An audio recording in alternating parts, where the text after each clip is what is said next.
কালবৈশাখী বর্ষায় ঝমঝম করে বৃষ্টি, আর তার সাথে শুরু হয়েছে বাজ পড়া, মেঘের গর্জন।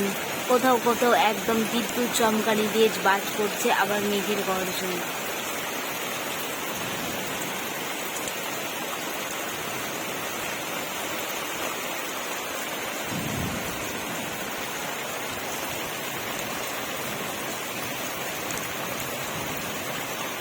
চারিদিকে যখন জল পড়ছে তখন আমি হাতে ক্যামেরা নিয়ে তা ক্যাপচার করতে ব্যস্ত হয়ে গেলাম। গরমে স্বস্তির মধ্যে এক টুকরো বৃষ্টি আরও মনটাকে ভালো করে দিচ্ছে। দেখতেই পাচ্ছ কেমন ঝরঝর করে বৃষ্টি পড়ছে, তার সাথে মেঘের গর্জন।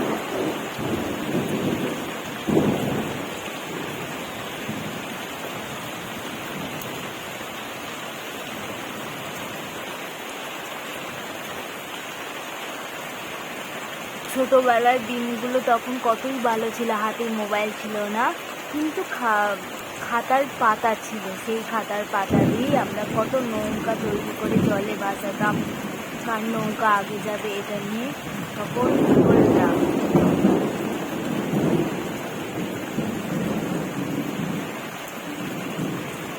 আমাদের শৈশবটা হারিয়ে গেছে, আমরা বড় হয়ে গেছি, কিন্তু এখনকার বাচ্চাদের সেই শৈশবটা নেই। তারা বৃষ্টি হলেই নৌকা বানিয়ে জলে ছাড়ে না, তারা মোবাইল দেখতে ব্যস্ত।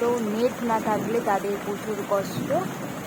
আর আমাদের তখন বৃষ্টি হলেই আলুর তৈরি পাঁপড়, ঘরের চাল ভাজা আর নৌকা, এই ছিল আমাদের নিত্যদিন খাওয়া।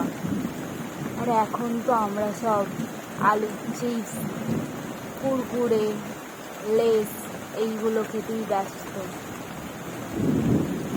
মুড়ি খেলে এখন গালে ব্যথা হয়, দাঁতে ব্যথা হয়, গাল ফুলে যায়, সেই জন্য এখন মুড়ি খাওয়া হয় না আমাদের। এখন তার বদলে chow mein, egg roll, vegetable pakora এইসব দিয়েই আমাদের বর্ষাতে দিন যায়। কিন্তু তখন ছিল বর্ষা মানে একটু মুছমুছে খাওয়া।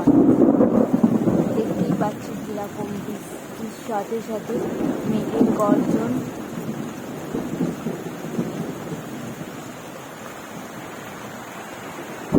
আমাদের বাড়ির এটা পেছনের দিকটা জানলা দিয়ে তো আলোর ঝলকানিগুলো দেখছো, এটা হচ্ছে আমাদের আম গাছ। এই আম গাছটা শুধু আমাদের নয়, আমার জেঠুদেরও এই আম গাছটা ভাগ আছে। তো এটা আমাদের বাড়ির পেছনে একটা সেগুন গাছ দেখছো, মানে বিদ্যুতের ঝলকানিগুলো মোবাইলে যেটুকুনি ক্যাপচার করতে পারলাম। ঝমঝম করে বৃষ্টি হচ্ছে, বৃষ্টির শব্দ তুমি বুঝতে পারছো কত জোরে বৃষ্টি হচ্ছে। বৃষ্টিতে দেখা যাচ্ছে চারিদিক সাদা হয়ে গেছে, বৃষ্টিতে ঝলকানি, তার সাথে প্রচণ্ড হারে বেগ লাগছে। এই বৃষ্টিতে বাড়ির বাইরে না বেরোনো উচিত। সাথে